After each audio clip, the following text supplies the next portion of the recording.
Waktu itu, belum ada Islam, belum ada Muhammad, belum ada kata Allah yang dielok-elokkan dari menara-menara. Tapi, apakah Yesus sudah melihat semuanya?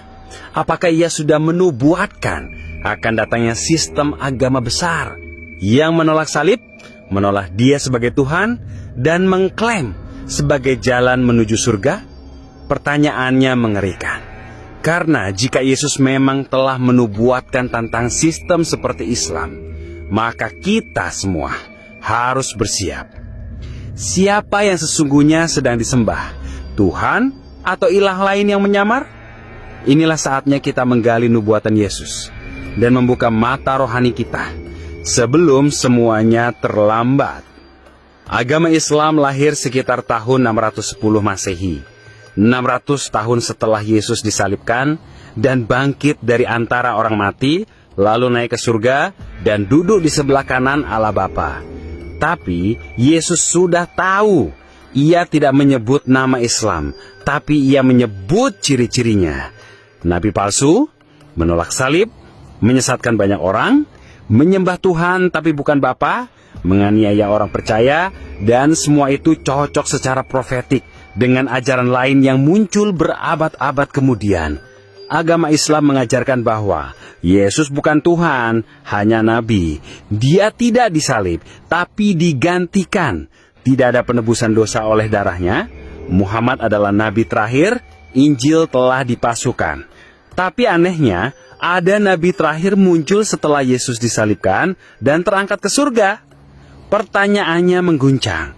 Jika Yesus adalah yang terakhir dan sempurna, jika salibnya sudah genap, jika ia sudah berkata, sudah selesai, Yohanes pasal 19 ayat 30, maka kenapa masih ada nabi terakhir? Bukankah itu menyangkal finalitas salib? Bukankah itu berkata, apa yang Yesus lakukan tidak cukup? Padahal justru di atas kayu salib, pengampunan dan keselamatan dinyatakan sempurna. Yesus berkata, Akulah Alfa dan Omega, yang awal dan yang akhir. Wahyu pasal 22 ayat 13. Apa artinya?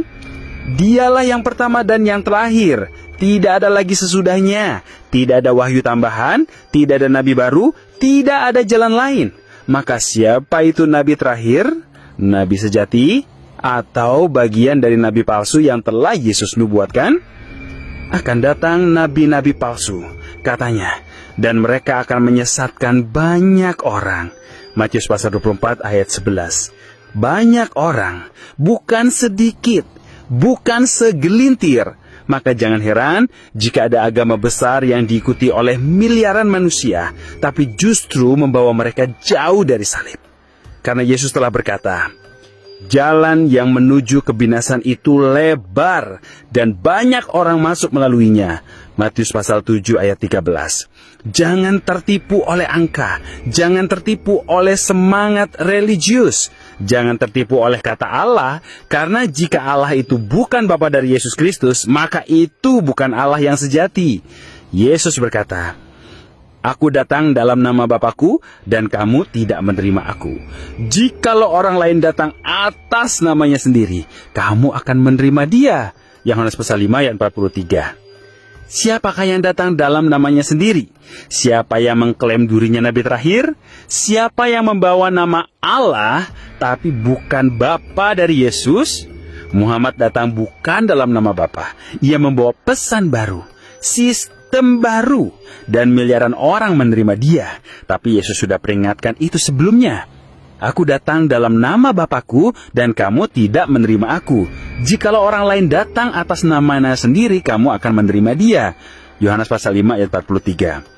Yesus mengasihi semua orang, termasuk orang Islam, yang tidak mempercayai Yesus adalah Tuhan, tapi kasihnya tidak kompromi.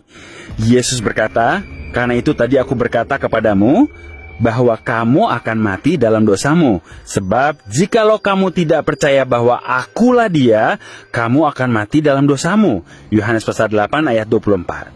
Maka sistem apapun yang menyangkal anak tidak bisa berkata kami menyembah Tuhan yang sama. Karena jika tidak memiliki anak, maka tidak memiliki Bapa. Jika tidak percaya pada Yesus, maka iman itu sia-sia.